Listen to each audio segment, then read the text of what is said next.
History of the Wild West in the United States is colorful to say the least.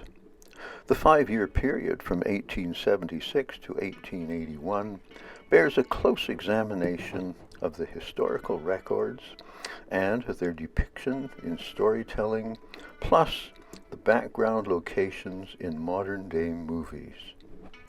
Alex Wilson has studied this period of history for many, many years.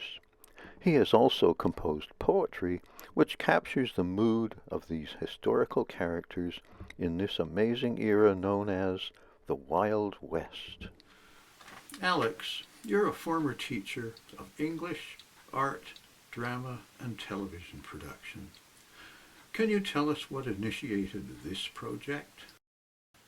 Well, Shane, as a schoolboy in the west of Scotland in the late 1940s and 1950s, I was mad about all things American. American comics, art, stories, and especially American Western movies.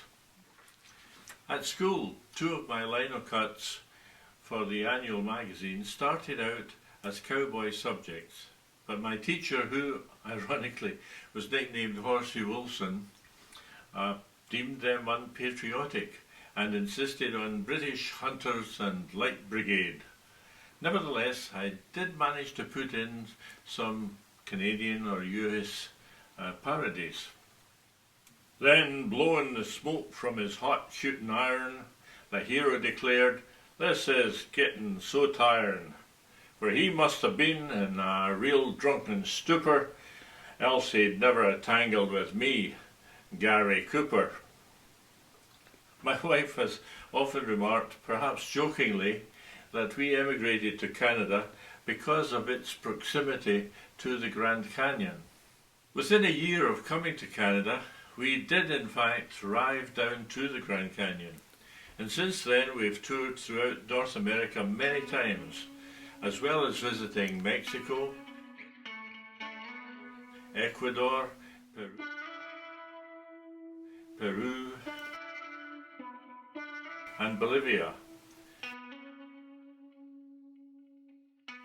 But our favourite trips are still down the Rocky Mountain chain to the Mexican border, often visiting locations originally made familiar to me from American Westerns, in popular perception by publicity and celebration.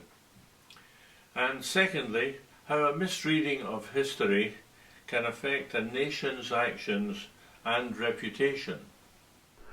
John Ford was a director of westerns, as he put it, despite having won 4 Academy Awards for non-Western films.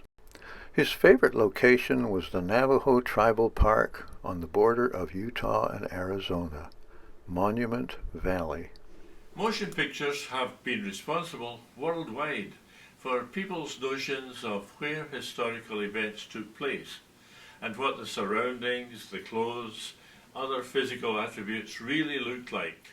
John Ford, who is generally accepted as the greatest director of film westerns, utilized Monument Valley, a Navajo tribal park on the Utah-Arizona border, to represent locations as far south as the Mexican border and as far north as the Canadians. Other directors have gone even further, using Spain and Africa and even Australia to represent the Wild West. An amusing irony, since Hollywood for more than a century did the opposite. They used America to represent anywhere else in America. John Ford himself famously said, "When the legend becomes fact, print the legend." He's often given credit for the line, which actually came from a screenplay of his film The Man Who Shot Liberty Valance, starring John Wayne and James Stewart. But the line has struck a chord with many people, including myself. For example, locations in poetry. Home on the range with antelope roaming is somewhere in Utah or maybe Wyoming. Monument Valley is acknowledged best, regarded as a symbol of true West. Its fame depends not on significance of great historical events perchance, but rather on the influence of TV, where runic buttes and mesas that the viewers see as glorious tributes to the pioneers who settled and developed through the years the way a growing nation saw its code and formed ideas like Director Ford. Motion pictures have been responsible worldwide for people's notions of where historical events took place and what the surroundings, the clothes, and other physical attributes really looked like. Some directors have gone far afield, using Spain and Africa, even Australia, to represent the Wild West. An amusing irony, since Hollywood for more than a century did the opposite, presenting local venues as foreign locations. In The Man Who Shot Liberty Valance, a newspaperman says the oft-quoted line, "When the legend becomes fact, print the legend." John Ford, the director of the film, is often given credit for the line, which was probably written by Willis Goldbeck or James Warner Bella, who were credited with the screenplay. The following poems relate particularly to the years 1876 to 81, and the historical personages who have shaped our perception of the Wild West and contributed to the development of some of the regrettable attitudes that pervade society today. Home on the range with antelope roaming is somewhere in Utah, or maybe Wyoming. Monument Valley is acknowledged best, regarded as a symbol of true West. Its fame depends not on significance of great historical events perchance, but rather on the influence of TV. Iconic buttes and mesas that the viewers see as glorious tributes to the pioneers who settled and developed through the years the way a growing nation saw its code and formed ideas like Director Ford, who favoured printing legend over fact and made up drama where the record lacked. A national park that movie lovers see as symbolising true West, wild and free, the Grand Tetons, just south of Yellowstone, deserve to be revered for that alone. 7,000 feet or so above the stunning wooded valley floor they love, these mountains stand above the best in movies, paintings, photos, and the rest of landscape-loving visual artists, keen to use the power of their majestic scene. Their fame rests not on happenings of great historical significance or fate, but classic movies like Jubal or Shane brought throngs to pay their homage to the plain. While Monument Valley is more aesthetically pleasing, an even more popular western location with Hollywood is in eastern California. It is known as the Alabama Hills, named after a Civil War Confederate gunship.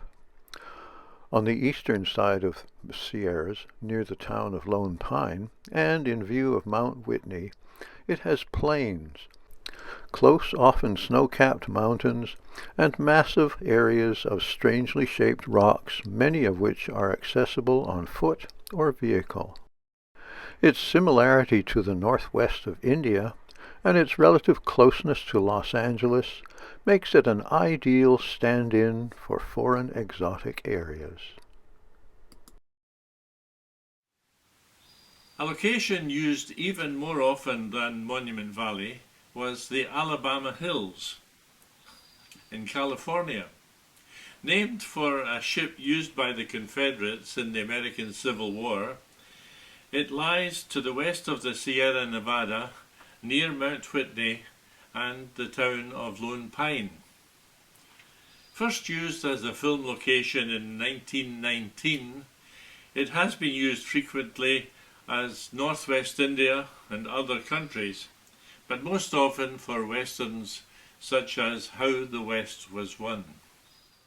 Several great directors also formed a great fondness for the area and its possibilities as a location, especially for westerns. In California's Alabama hills, the roads and trails created many thrills as countless western films caused cheers and jeers and tears in audiences for more than 90 years.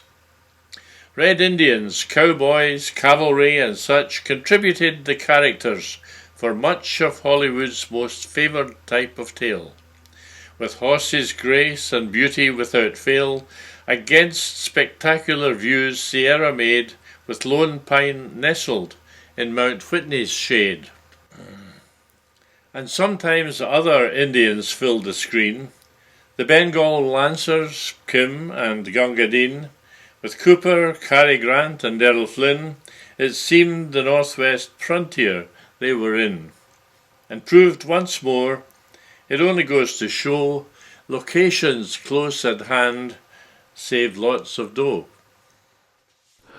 An area less frequently used by filmmakers, but one whose natural beauty has enhanced several notable and popular movies from The Big Trail through The Big Sky to Shane and Django Unchained. The Grand Tetons rise nearly 7,000 feet above a valley itself nearly 7,000 feet above sea level. Situated just south of Yellowstone National Park in Wyoming, it has represented Canada and much of the Lewis Clark expedition's travels in the wild north and the far horizons. An area less frequently used by filmmakers, but one whose natural beauty has enhanced several notable and popular movies, from The Big Trail through The Big Sky to Shane and Django Unchained. The Grand Tetons rise nearly 7,000 feet above a valley itself 7,000 feet above sea level. Situated just south of Yellowstone National Park in Wyoming, it has represented Canada and much of the Lewis Clark expedition travels in the wild north and the far horizons. In fact, none of the great stories of the West happened in this location. A national park that movie lovers see as symbolizing true West, wild and free. The Grand Tetons, just south of Yellowstone, deserve to be revered for that alone. 7,000 feet or so above the stunning wooded valley floor they love, these mountains stand above the best on movies, paintings, photos, and the rest of landscape-loving visual artists keen to use the power of their majestic scene. Their fame rests not on happenings of great historical significance or fate, but classic movies like Jubal or Shane brought throngs to pay their homage to the plain. George Armstrong Custer was a daring but undisciplined officer, last in his class at West Point, but so successful during the American Civil War that he attained the rank of brigadier general at the age of 23. In 1867, he was court-martialed for neglect of duty, but in his rank of colonel, he was reinstated to lead a campaign against the Cheyenne. Known for his luck in battle, his search for glory led him to divide his force into three, and foolishly led a third of them in an attack in the Missouri Breaks at Little Bighorn. After the massacre, his wife Libby campaigned to glorify his character and actions, and Buffalo Bill Cody made him world famous in his Wild West shows with a reenactment of The Last Stand. George Armstrong Custer, a true life hero of the American Civil War, who apparently lost 12 horses killed under him, retired as a general and continued in the American Army as a lieutenant colonel. He was noted for his bravery in action and also for his impetuosity and failure to look after the possibilities that might occur on these trails. His famous last stand, which in fact was hardly a last stand, except that so many of his men were killed while trying to get away from the Indians, occurred in places that have no resemblance to Monument Valley or the Alabama Hills in the films. Who knows the kind of resolve that it takes to try for glory on the Missouri breaks? The Little Bighorn seemed to offer such an opportunity to gain so much that lack of knowledge of the present set of circumstances simply would not get considered with the chance to make one's name a headline in the annals of war fame. George Armstrong Custer was our idol then. His daring made him unlike other men. He stood a great colossus, Caesar-like, a ready rattlesnake, stiff, poised to strike. But Sitting Bull and Crazy Horse were not the easy targets Colonel Custer thought. He split his 7th Cavalry, and then the Sioux and Cheyenne slew 200 men. Custer erect stood tall with mortal wound. A lesser man already would have swooned. If he had brought his sabre to the gore, he would have cut down many an Injun more. His failing eyes looked round despite his aches, and falling down he cried, "Well, them's the breaks." Chief Crazy Horse was Lakota war leader of the Oglala Band, whose leadership and tactical brilliance were instrumental in both the Fetterman Massacre and later Custer's Last Stand. An ongoing project in his honor is now being carved in the Black Hills. It represents a mounted warrior on an enormous scale. In 1877, Crazy Horse was killed in a scuffle with soldiers who had arrested him. The head is larger than any of the presidents at Mount Rushmore. Amid the Black Hills stands a bold and vast memorial to a brave iconoclast, a chief whose brilliant stratagems would sway against the 7th Cavalry the day that Custer's last stand cost so many lives, but told a tale that history contrives to spark so many legends in its course and make immortal Sioux Chief Crazy Horse. Martha Jane Canary, known as Calamity Jane, was an alcoholic, foul-mouthed friend of Wild Bill Hickok, who had no romantic feelings for her, despite her obvious pursuit of him. She preferred to wear men's clothing and rough living.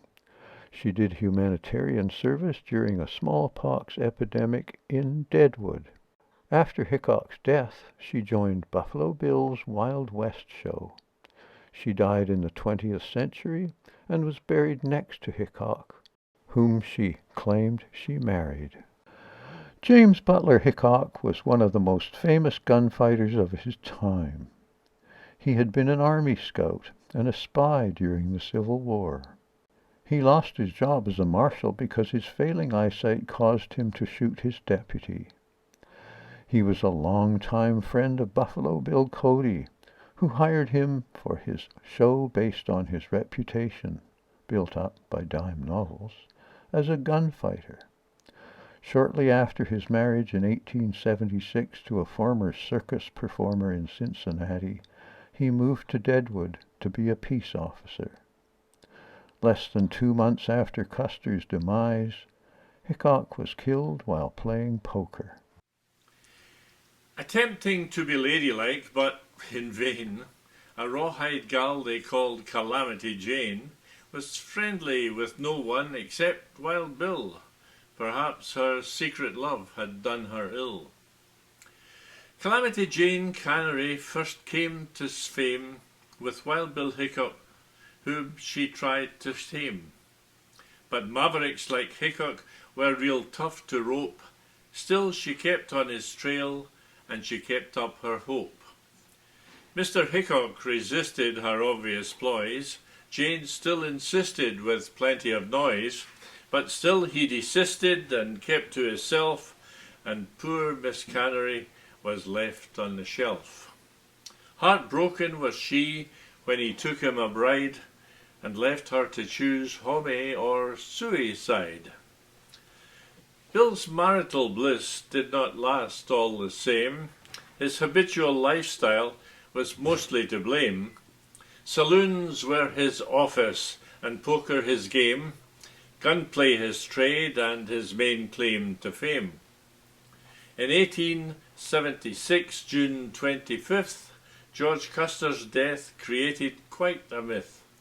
On August 1st of that same tragic year, Bill Hickok's death caused many a bitter tear. In Deadwood City did Bill Hickok fall, shot by the cowardly drunken Jack McCall. Bill always sat his back against a wall. When gambling he tried to avoid a brawl. This day there was but one lone empty chair, which faced the wall, but careless he sat there. They say that Bill's head was near blown away. The hand he held is still known to this day. 2 aces and 2 eights clutched to his breast as he slumped down to his eternal rest. So ended a great legend of the Wild West. A lawman with a record not the best. A fugitive, an actor and a spy. A gunman with myopia in his eye. His name, James Butler Hickok, was forgot because the West found magic in a lot of epithets, both colourful and bold. Calamity and Buffalo were told to glorify the heroes of the West and minimise the sidekicks and the rest. William Frederick Cody was a Pony Express rider at age 15. He served the Union in the Civil War and as a chief of scouts in the Indian Wars. He was awarded the Medal of Honor in 1872. In 1869, Ned Buntline began to glorify Cody's exploits as an Indian fighter and an American bison killer in newspapers and novels and Wild West shows. Cody became known as Buffalo Bill from these. Wild Bill Hickok appeared in some of these. In 1883, Cody founded a touring show called Buffalo Bill's Wild West, which eventually made him world famous. Some of his major attractions were Chief Sitting Bull, Sharpshooters, Annie Oakley, and her husband Frank Butler, and a reenactment of Custer's Last Stand.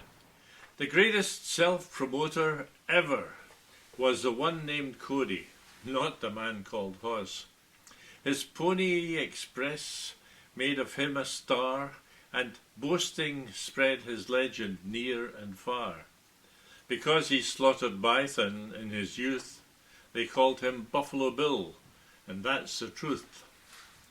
Now, Cody thought that showbiz was his strength, and circus acts based on his life at length could profit from his hiring folks he knew would add real glamour to his lustrous crew.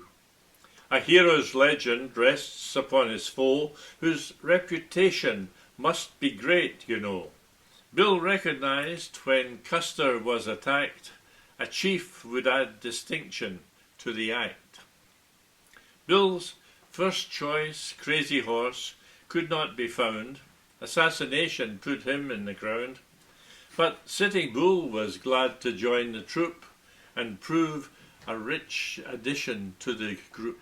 Sitting Bull was the political and spiritual leader of the Sioux warriors who destroyed Custer's forces in the Battle of the Little Bighorn in 1876. Later, he refused to surrender and went to Canada, where he stayed until he was allowed to return. He joined Buffalo Bill's Wild West and befriended Annie Oakley. In 1890, he was shot, perhaps by mistake, by a group of Indian police who had been sent to arrest him. Chief Sitting Bull deserves his share of praise, surviving for so long tumultuous days. His dreams and leadership made him well known at Custer's Folly, and then later thrown into the limelight by Bill Cody's show. His flight to Canada was allowed, and he returned to awe the crowd. Alas, when later he was thought to break some reservation laws and to mistake the intent of policemen sent to force him to submit, his friends, of course, resisted, and perhaps by accident, the chief was shot and heaven sent. Annie Oakley was an American sharpshooter whose real name was Phoebe Ann Moses.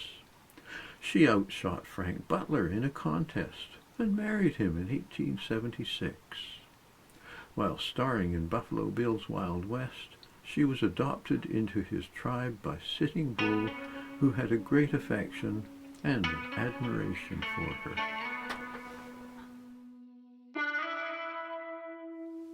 When Annie Oakley was a little child, she often drove her loving family wild. But they were never hungry little ones when her papa said to Annie, "Get your guns." She joined the Wild West show like Sitting Bull and never missed a target as a rule. Bull loved her like a daughter, so they say, and he adopted Annie right away. Now, Annie Oakley always aimed to please, and outshot all the menfolk there with ease. A surer shot the West had never known, and she took centre stage for hers alone. Frank Butler was another famous shot who envied Annie's skill, but thought her hot. Her shooting iron made him press his suit, but in their marriage it was kinda moot who wore the pants and who would top the bill, for jealousy can be a bitter pill. Jesse James and his brother Frank were Confederate soldiers in the American Civil War who rode with Quantrill and Bloody Bill Anderson. After the war, they formed a gang which successfully made more than 20 bank and train robberies, making them the most feared band of outlaws in American history. They were legends in their own time, popular with Confederate sympathizers who, when Jesse was shot from behind by a gang member, Robert Ford, in hope of reward and amnesty, regarded the act as a vile assassination. Frank and Jesse James in violent times became unlikely heroes with their crimes. In war they learned a trade that brought them fame and taught them that all bankers were to blame. They formed a gang and took to robbing banks, which gave their southern neighbours to give thanks. Because their Robin Hood techniques made friends, they, for a while, avoided painful ends. But Jesse's fortune could not last for long, and as recorded in the famous song, that dirty little coward, called Bob Ford, pretended friendship, then without a word shot Jesse, Mr. Howard, from the rear, and laid poor Jesse in his grave, I fear. Frank gained pardons and lived a long, long time. Bob Ford gained little from his shameful crime. Shot in the throat, he died right on the spot, but Jesse James lives on in fame ill-bought. Billy the Kid, whose birth name was Henry McCarty, and who sometimes used at least 3 other names, was an outlaw who was reputed to have killed 21 men during a span of 6 years, including 3 lawmen in New Mexico's Lincoln County War. Caught by Sheriff Pat Garrett and sentenced to be hanged, Billy escaped but was shot and killed at the age of 21 in Fort Sumner, New Mexico, by Garrett, who later co-authored a book entitled The Authentic Life of Billy the Kid. Billy the Kid was later portrayed by dozens of actors, including Roy Rogers, Chris Christopherson, and Paul Newman, who starred in The Left-Handed Gun, an ironic title based on the now discredited idea based on a tintype picture whose reversed image showed the right-handed gunman as left-handed. William Bonney, or Billy the Kid, Henry McCarthy, or what am I bid? Men on the run must employ sobriquets, and Billy was running most of his days. His short life with danger often was fraught. He was careless once, and so he was caught. Condemned to be hanged, he broke out of jail, Pat Garrett pursuing, hot on his trail. Billy pursued someone else, no disgrace, into Fort Sumner at Pete Maxwell's place. He left his girl just to pick up some food and stopped in at Pete's, where Pat Garrett stood. Their guns both were drawn. "K&S," Billy said, but Pat never paused and shot the kid dead. Wyatt Earp had many occupations in his 80 years of life. Gambler, boxing referee, miner, saloon keeper, prospector, and lawman. Despite several brushes with the other side of law-keeping, as well as stints as sheriff in Wichita and Dodge City, he is best remembered for the gunfight at the OK Corral in 1881, in which Wyatt, his brothers Virgil and Morgan, and Doc Holliday, a former dentist who had befriended Wyatt, shot and killed 3 gang members. Later he roamed the West, prospecting and gambling, and eventually settling in Los Angeles, where he wrote a poorly received autobiography and became an advisor on Western films. As Marshal Wyatt Earp was wont to say, a man must meet his maker one black day. And if you choose to live life by the gun, eventually you'll meet a faster one.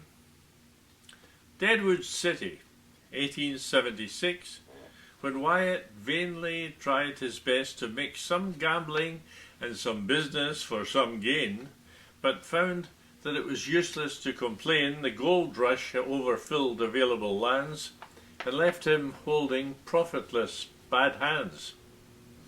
The next few years found Earp employed in law. His reputation grew, inspiring awe. He tamed Dodge City virtually alone, then went with brother Virgil to Tombstone.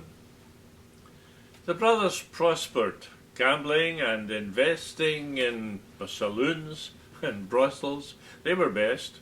They had protection from the law because they were peace officers, albeit with flaws. Their brother Morgan came along to swell the ranks, and soon Doc Holliday as well made colourful addition to the crew and guaranteed that trouble would come too.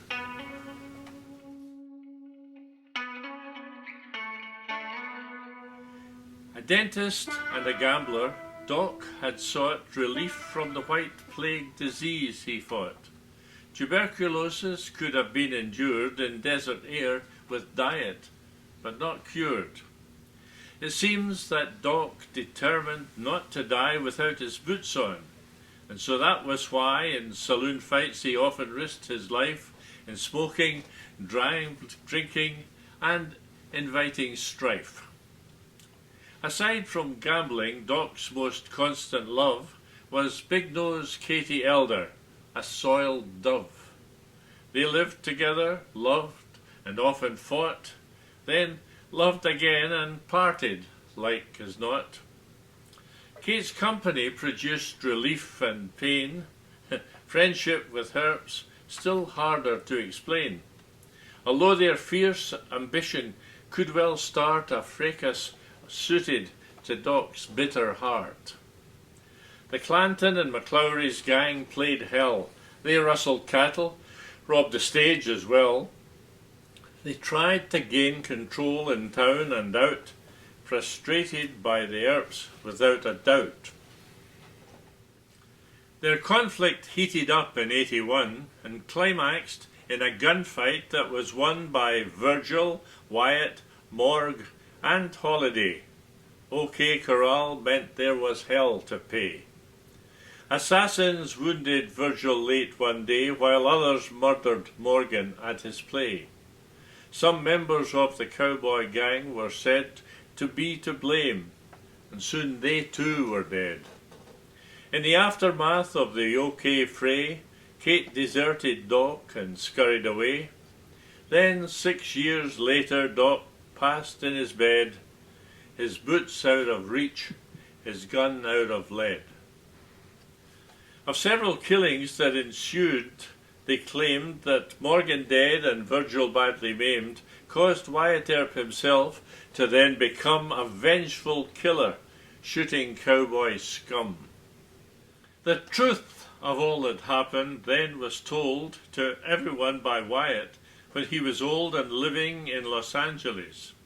John Ford and Tom Mix happily then stored Earp's version of events to put on screen and keep the Marshal's memory evergreen.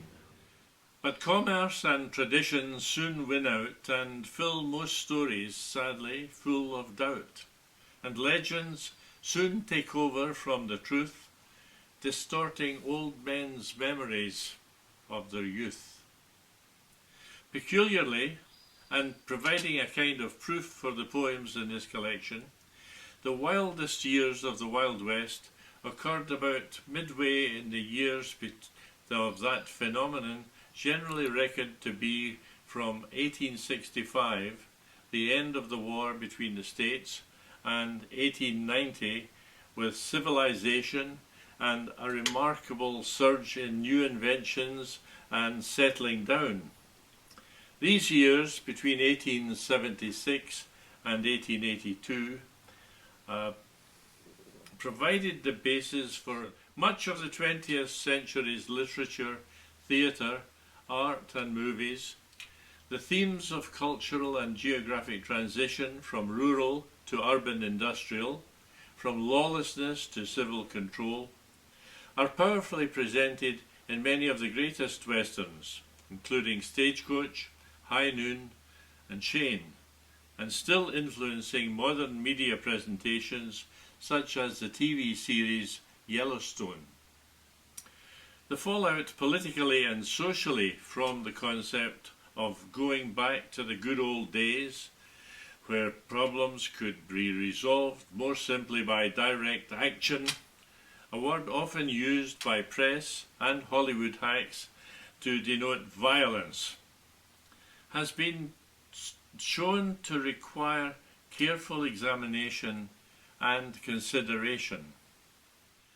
The Old West was at its wildest when, in 1876 to 81, first Custer fell at Little Bighorn, then in Deadwood City, Wild Bill Hickok's gun was silenced by a coward's deadly shot. More violent death occurred before too long. Pat Garrett gunned down Billy, like as not without a warning. Soon the bitter throng complained that Jesse James should not have been shot in the back by yellow-bellied Ford. If such things happen when the wood is green, how much worse when the sun dries out the board.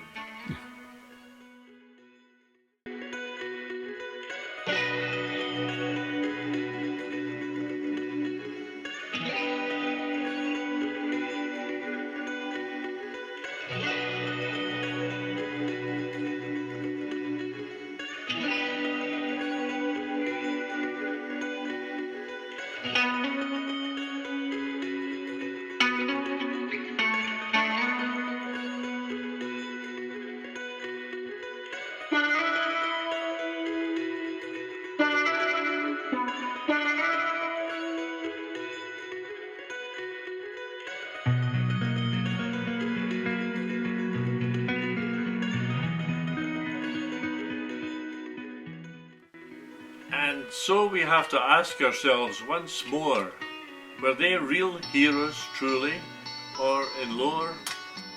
Here is a test that you may wish to take and ask the question, is this real or fake? A famed Lakota shaman once there was, whose curative methods always worked because his plans and plots were near went askance, and he kept good drugs in his pants. He oft appeared at accidents, as though he had a seventh sense, and told the victims pale and wan, I am Blue Lance, the medicine man. Blue Lance's practice ranged across the land, including Custer's famous Last Stand. He treated many a brave and injured brave. No one can tell the number he did save. When Sitting Bull joined Cody's Wild West show, he tried to let the noble shaman know. But Blue Lance, shy, would just not bow, and died obscure, but justly famous now. I am Blue Lance, the medicine man. Go look for me and find me if you can.